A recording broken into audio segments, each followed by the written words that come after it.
रोहन, क्या कर रहे हो बेटा? रात के 12 बज रहे हैं और तुम मोबाइल पर गेम खेल रहे हो। कल तुम्हारी परीक्षा है, समय बर्बाद मत करो, उसकी कदर करो।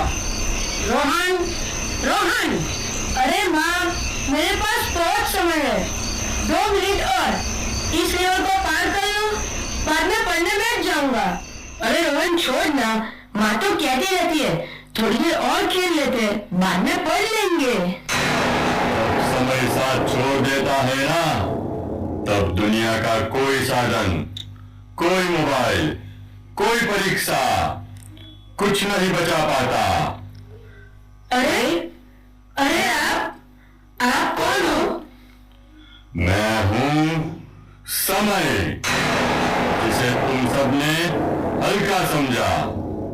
चलो मैं तुम्हें एक कहानी सुनाता हूं, उस राजा की कहानी जिसने समय को गुरु माना।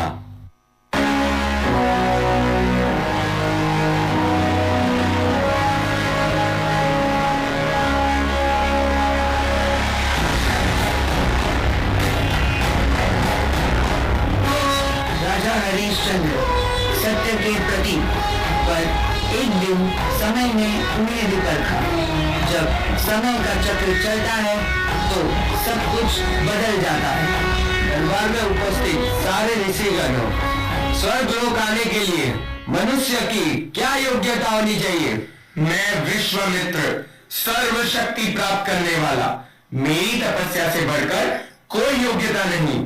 महामुनि वशिष्ठ जी, आपकी क्या राय है? सत्य ही तपस्या, सत्य ही सर्वम और सत्य ही देवम। बस बहुत हो गया। आजकल इस झूठ की दुनिया में सत्य बचा है क्या? आप सब अच्छे से जानते हैं महोदय जी कि इस युग में सत्य का पालन करने वाला कोई उत्तम पुरुष है क्या? महामुनिवर, इसका उत्तर है मेरा शिष्य अयोध्या के राजा हरिश्चंद्र। मनुष्यता और मानवता में सबसे आगे सच्चरित पुरुष है। आपको आवश्यकता से ज्यादा विश्वास है। विश्वामित्र जी, वो सामान्य मनुष्य सत्यता से विमुख नहीं होता। यही सत्य है, यही सत्य है, यही सत्य है।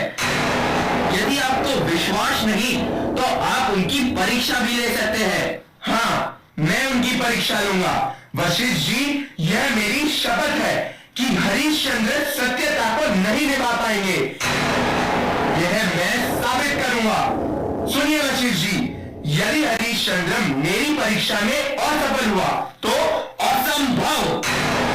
अगर ऐसा हुआ तो वर्षों की करी हुई मेरी तपस्या का फल मैं आपको अर्पण कर दूंगा। परंतु अगर आप पराजित हुए तो मैं अपने वर्षों की तपस्या का फल आपको अर्पण कर दूंगा।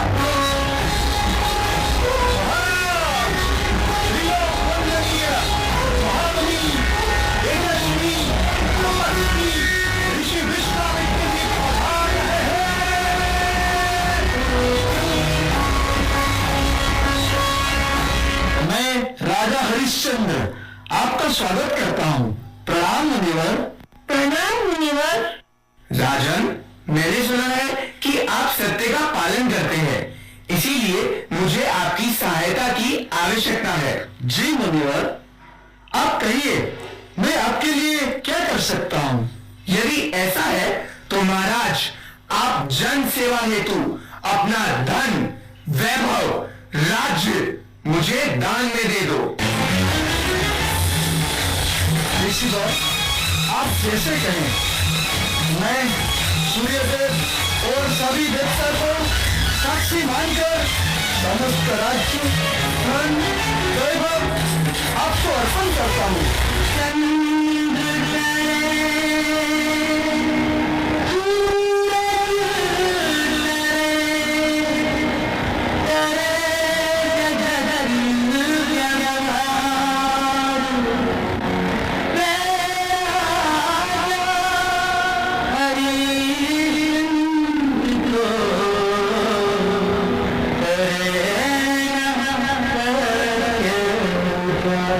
कल जहां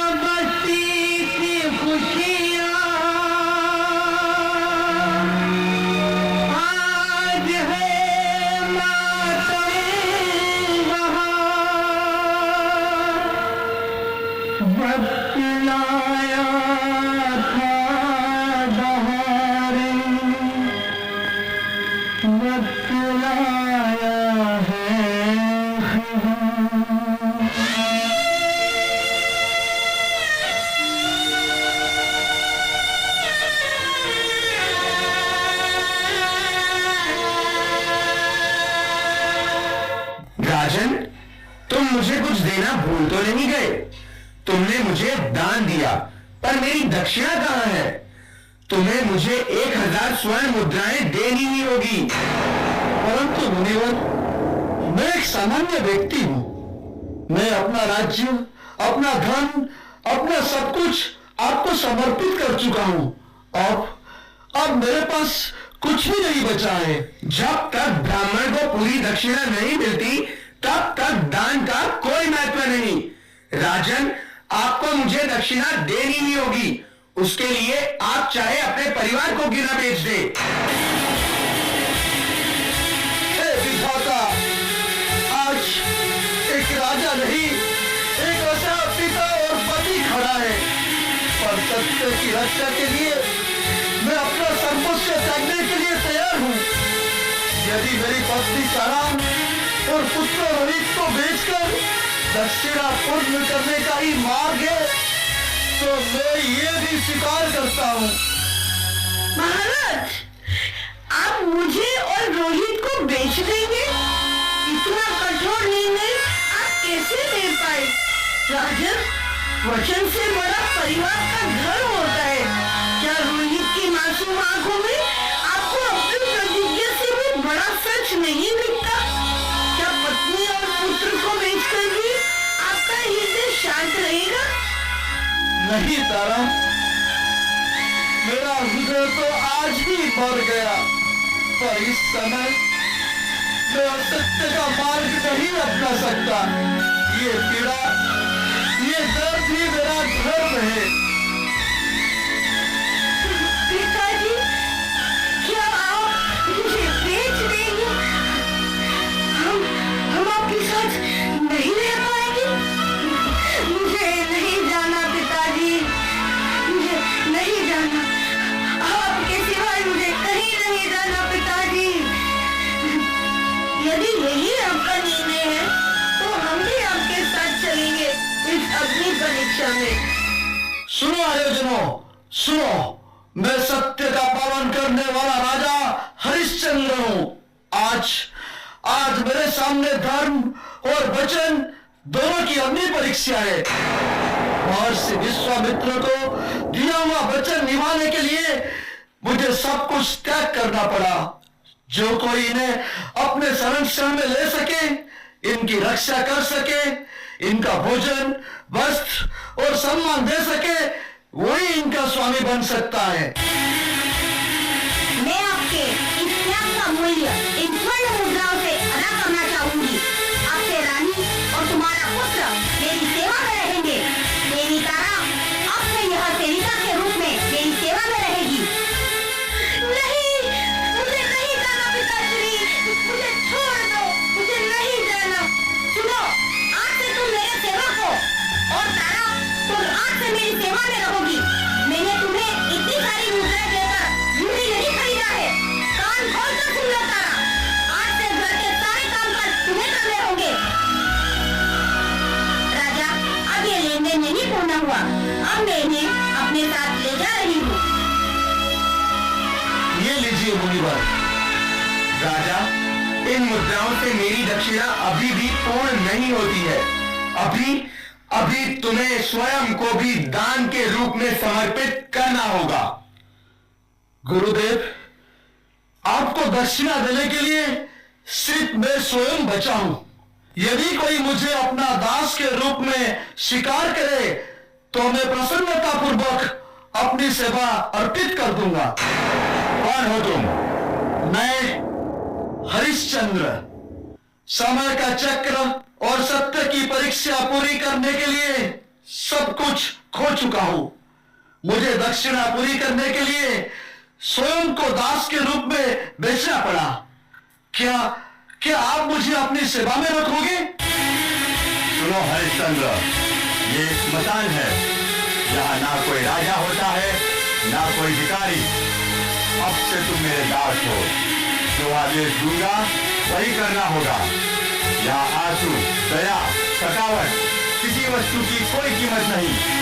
जो सब आएगा उसकी चिता तैयार करना, लकड़ी काटना, सब तुम्हारा काम है। स्मशान में कोई भी मृतक बिना शुल्क के नहीं जलता। अगर तुम सच में सत्यवान हो तो देखूंगा सत्य का बोझ तुम कितना उठा सकते हो। जी स्वीकार है राजा, अब तुम इस डोंगराज के साथ स्मशान जा सकते हो। अब सत्यवादी हरिश्चंद्र चंडाल के आदेश अनुसार श्मशान गृह में शुल्क लेकर शव जलाने का काम करने लगे।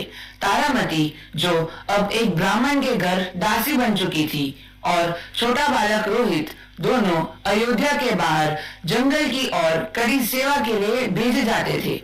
इसी बीच एक दिन जंगल में अचानक अंधेरा छा गया, बिजली कड़कने लगी और मूसलाधार वर्षा होने लगी। तारामती और छोटा रोहित लकड़ियां, फल और फूल बटोर रहे थे। अचानक रोहित ने क्षण भर के लिए दूरी पर चमकती रोशनी देखी और घबरा गया। दौड़ते हुए वह फिसलकर एक तेज पत्थरों वाली ढलान पर गिर पड़ा। वहां एक जहरीला सांप था जिसने रोहित को डस लिया। तारामती यह देखकर बहुत घबरा गई। उसने अपने पुत्र को गोद में ले लिया, लेकिन प्रकृति इस बार दयालु न थी। छोटा रोहित धीरे धीरे निश्वास हो गया। जंगल की विषम निस्तब्धता में धूप, छांव और बारिश के बीच तारामती ने अपने इकलौते पुत्र को खो दिया, और उसी रात उसे अंतिम संस्कार के लिए श्मशान ले जाना पड़ा, जहां दास के रूप में मौजूद अपने कर्तव्य के अनुसार दाह संस्कार का शुल्क मांगने वाला कोई और नहीं बल्कि स्वयं उनका पति निर्धनता में बिक चुका श्मशान का दास हरिश्चंद्र था। आइए देखते हैं आगे क्या हो रहा है। खबरदार पेड़दार, ये दुनिया दो रंगी है, पहचानी नहीं जाती।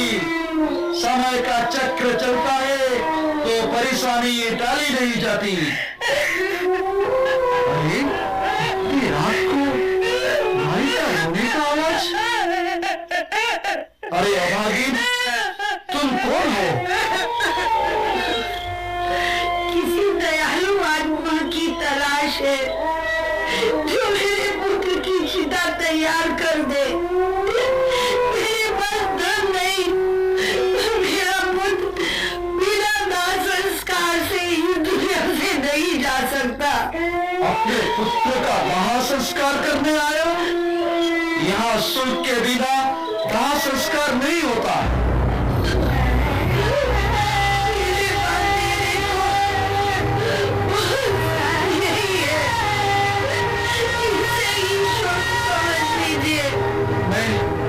मैं विदोष हूँ देवी, मैं अपना स्वामी का आज्ञा का पालन कर रहा हूँ। तुम अपने पुत्र को यहाँ से ले जाओ। मैं अपने स्वामी का आदेश का उल्लंघन नहीं कर सकता। ले जाओ? कहाँ ले जाओ? शमशान में तो राजा और रंक में कोई भेद नहीं होता। देवी, मैं सुख माफ नहीं कर सकता। इसका अधिकार केवल मेरा स्वामी का ही है। अगर इसके जगह मेरी अपना पुत्र होता तभी मैं सत्य के आगे नहीं झुकता। मुझे दिया बागी नारी की कोई मदद नहीं कर सकते?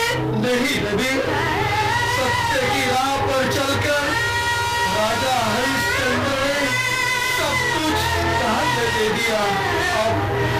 अब मैं विचलित होना नहीं चाहता। क्या कहा आपने? राजा हरिश्चंद्र? आप मेरे राजा हरिश्चंद्र हैं? अंधेरे में मुझे कुछ साफ साफ नहीं दिखाई दे रहा है। क्या आप मेरे रानी तारा, ये मेरा लाडला रोहित है। रानी जिसको तुमने लाया, क्या वो मेरा पुत्र रोहित है? बोलो रानी, चुप क्यों हो? जी महाराज, ये आपका अंश, आपका पुत्र रोहित ही है।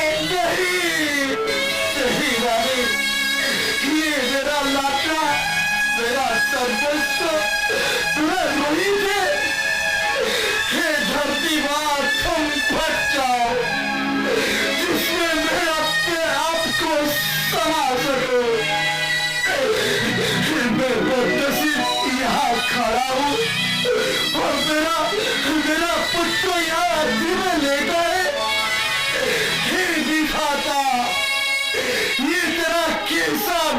में मैं अपना राज्य, अपना वैभव, घर दौलत सब कुछ आपने दे दिया।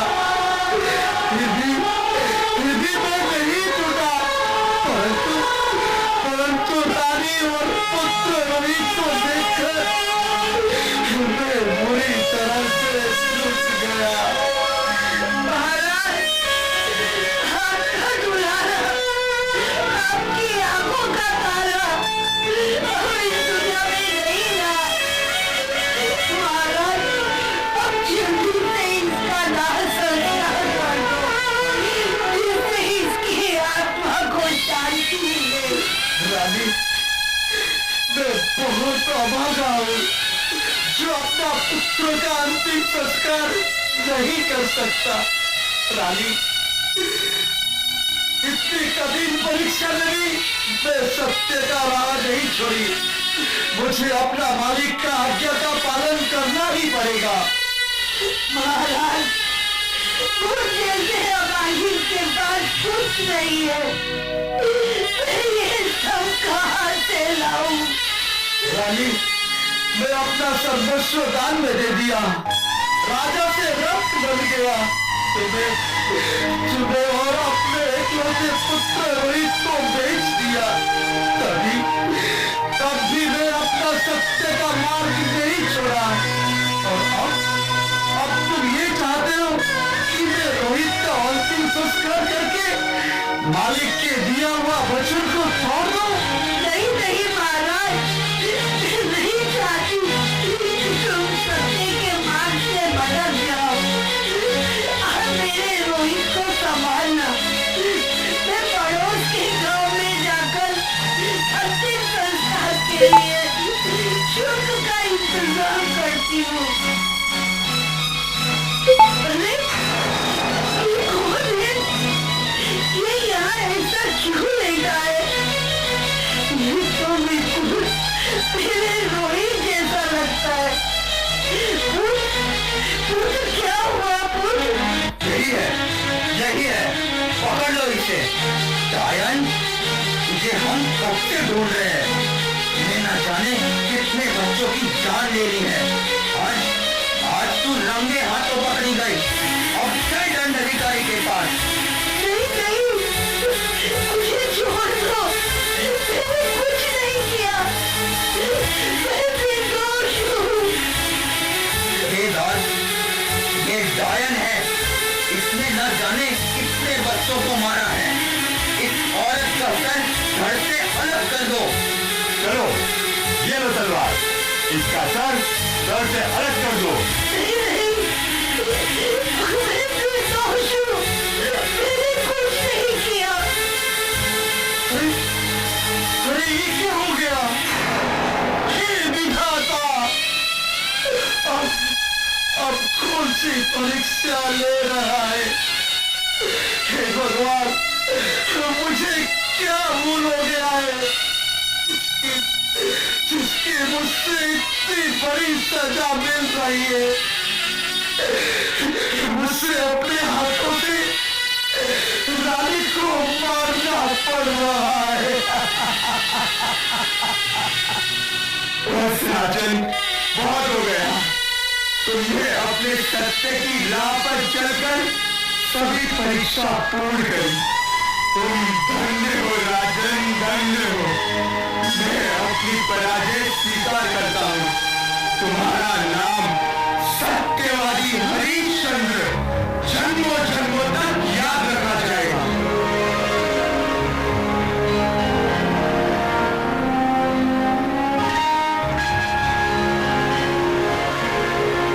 बच्चों, तुम्हें पता चला कि समय का चक्र घूमने पर कितनी ही परीक्षाएं देनी पड़ती है। समय गुरु, मैं समझ गया। समय पर पढ़ाई, समय पर काम, यही तो असली शक्ति है। बेटा, अब समझ में आ गया कि समय की कदर और सम्मान करके ही हम हर मुसीबत को हराकर जीवन में सफल हो सकते हैं। समय हमारा सबसे बड़ा गुरु है। आज आज हमने राजा हरिश्चंद्र की कहानी के माध्यम से यह सीखा कि समय ही इंसान की कसौटी करता है, समय ही उसकी परीक्षा लेता है और समय ही उसके कर्मों का फल देता है। राजा हरिश्चंद्र ने हर दुख, हर कष्ट को सत्य के साथ निभाया, क्योंकि उन्हें पता था कि समय बदलेगा पर सत्य की जीत निश्चित है। आइए हम सब यह संकल्प ले कि समय का सत्कार करेंगे, अपने कर्मों को ईमानदारी से करेंगे, सत्य और धर्म का मार्ग नहीं छोड़ेंगे। धन्यवाद।